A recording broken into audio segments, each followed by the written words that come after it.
Oi, gente! Sejam bem-vindos ao canal Concurseiros Online. Eu sou a professora Jeane e hoje vamos falar sobre um tema essencial, especialmente para quem está estudando para concurso público na área da educação.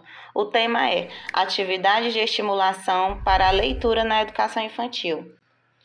E não se esqueça, aqui no nosso canal nós temos apostilas completas para ajudar nos seus estudos e também nós temos a mentoria Concurseiros Online, onde nós iremos fazer um cronograma de estudo personalizado de acordo com o tempo que você tem para estudar e com o seu edital. Quer saber mais? Confere aqui embaixo na descrição deste vídeo, tem o link, entre em contato conosco que nós teremos um prazer em ajudar você, tá bom? Antes de iniciarmos, eu vou falar um pouco sobre a leitura na educação infantil. Gente, a leitura na educação infantil, ela vai muito além de aprender a decifrar palavras. Ela é uma experiência sensorial, cognitiva e também emocional, que conecta as crianças ao mundo de forma mágica e significativa. Segundo Emília Ferreira, referência nesse tema, o contato com a leitura desde cedo ajuda a criança a criar hipóteses sobre como funciona a linguagem escrita, tornando esse processo muito mais natural e prazeroso. Hoje eu quero compartilhar com vocês algumas atividades práticas que podem ser realizadas no seu dia a dia, seja na sua sala de aula, em casa, e assim você pode estimular os seus filhos e os seus alunos pelo amor aos livros. A primeira atividade de estimulação que eu trago para vocês é criar um espaço de leitura. Montar um cantinho com estantes, na altura das crianças, almofadas e boa iluminação. Tornar o ambiente atrativo e acolhedor. Então, gente, que tal você criar um cantinho especial só para os livros aí na sua casa ou na sua sala de aula? Pode ser um tapete com algumas almofadas, uma estante que os livros estejam na altura das crianças. Quando as crianças elas têm acesso livre aos livros, o interesse aumenta naturalmente. Elas vão lá, pegam o livro, folheiam, leiam, tá? E Malaguzzi, ele fala que o ambiente preparado é uma extensão do aprendizado da criança. Por exemplo, em casa, se você separar um cantinho com os livros sobre temas que as crianças gostam, como animais, histórias, aventuras ou até mesmo na sua sala de aula, esse espaço pode ser uma biblioteca mágica, onde elas sempre encontram algo novo e empolgante. Outra sugestão de atividade é dramatizar as histórias. Utilizar vozes, expressões faciais, gestos para dar vida aos personagens, incentivar as crianças a opinarem e participarem da dramatização. Gente, nada deixa uma história mais divertida do que dar vida aos personagens. Você pode usar voz engraçada, fazer caras e bocas, incentivar as crianças a participarem. Um exemplo bem simples, ao você contar uma história sobre um animal, como o leão, peça para as crianças imitarem um rugido. Eles adoram, eu faço muito isso na minha sala de aula. Isso prende demais a atenção da criança e estimula a imaginação. Vygotsky, ele traz o papel da interação social no desenvolvimento da criança. Então, é muito importante que a criança, ela tenha esse contato com o outro, né? Ela tenha o contato com o professor no momento da contação de história, que você faz caras e bocas, pede para ela fazer também no momento da história, pede para imitar algum animal que aparece na história. Então, essa interação ela vai ser essencial para o desenvolvimento da criança. Uma outra sugestão de atividade é desenhar o mapa da história. Pedir que as crianças representem os cenários e personagens por meio de desenhos. Relacionar elementos visuais com a narrativa lida.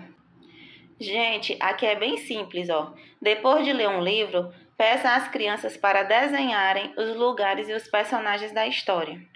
Por exemplo, se o livro ele falar sobre um pirata, pergunte: como seria a Ilha do Tesouro? Quais são as características do pirata? Essa atividade, ela ajuda a fixar a narrativa e também estimula a criatividade da criança.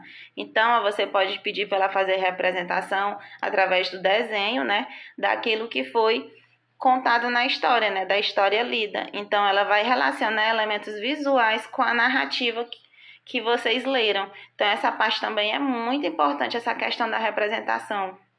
Uma outra atividade é estabelecer um tempo para a leitura.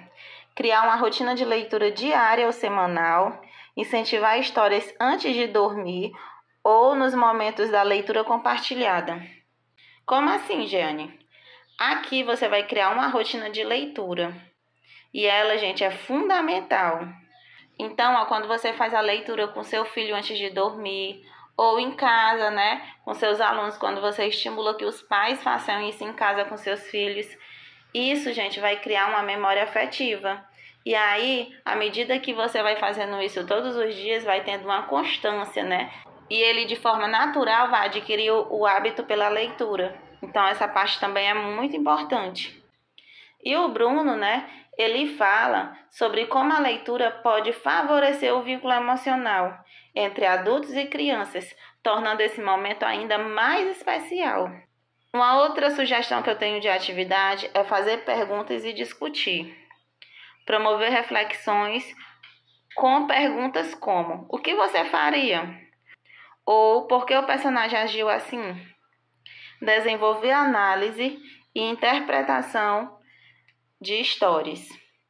Então, gente, quando você faz perguntas e discute sobre a história, você vai desenvolver a interpretação de história. Percebe-se nas escolas que as crianças elas amam as rimas. Você deve escolher um livro que tenha também frases repetitivas ou ritmos marcantes.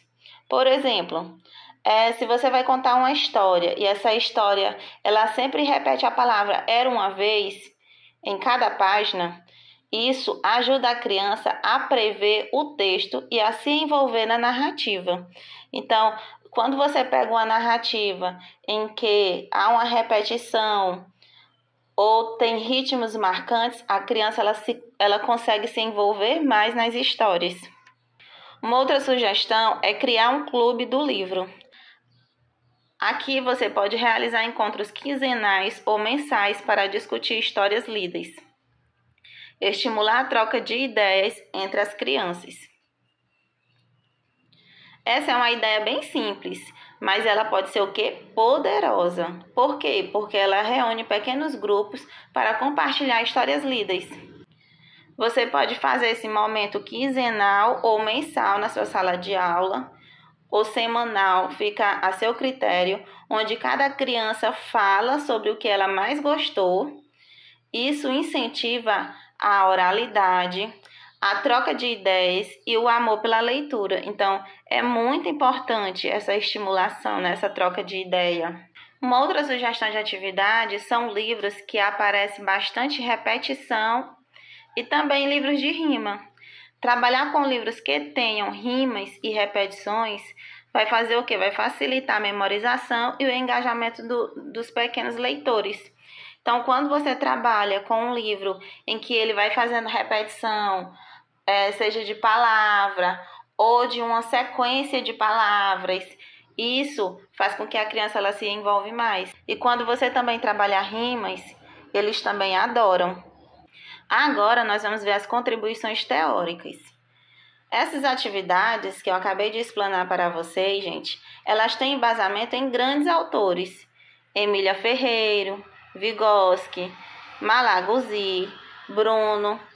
Emília Ferreiro fala da importância da construção de hipóteses sobre a linguagem escrita. Vygotsky fala da inter-relação social e desenvolvimento da imaginação. Malaguzzi fala do ambiente preparado como estímulo à autonomia e curiosidade. E o Bruno, ele vem falar sobre a leitura fortalece o vínculo emocional e o desenvolvimento. Então, gente, Malaguzzi, ele vem aqui reforçar a importância do ambiente no aprendizado. E o Bruno, ele vem destacar o impacto emocional da leitura. Essas reflexões teóricas, elas nos mostram que estimular a leitura na educação infantil é muito mais do que ensinar letras. É abrir portas para um mundo, né? Então, a criança, quando ela começa a ter contato com a leitura desde cedo, ela começa a entender o mundo, né? Ela começa a se desenvolver, ela consegue ter um desenvolvimento melhor. Por isso que é muito importante você estimular desde o início que as crianças tenham acesso aos livros. E aí, gostaram das nossas dicas? Me contem nos comentários aqui embaixo quais dessas atividades vocês já fazem ou pretendem implementar na sua sala de aula ou em casa com seu filho. Lembrando que aqui no nosso canal Concurseiros Online nós temos apostilas completas para te ajudar na preparação para o concurso. E também nós temos a nossa mentoria Concurseiros Online, onde criamos um cronograma de estudo personalizado para você, de acordo com o tempo que você tem para estudar e também de acordo com o seu edital. Então, não perca mais tempo, confira aqui na descrição deste vídeo e comece a transformar a sua rotina de estudos agora mesmo. Entre em contato conosco. Então é isso, gente. Esse foi nosso vídeo de hoje. Muito obrigada por assistir e tchau, e até nosso próximo vídeo!